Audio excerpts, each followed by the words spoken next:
Hello guys, আমি হচ্ছে নাবিল। আমি কালকে ভোরে 8টা বাজে আমি যাব স্কুল। কালকে আপনাদের দ্বিতীয় নাম্বার ব্লকটা আসতে চলেছে।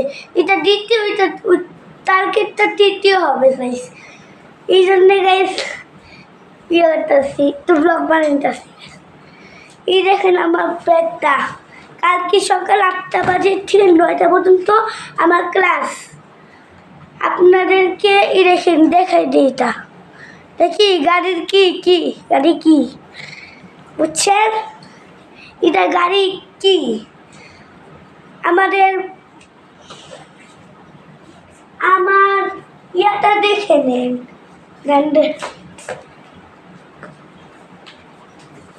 আমার পকাটা দেখে নেন। ও ওই দেখেন মারাচ্ছে।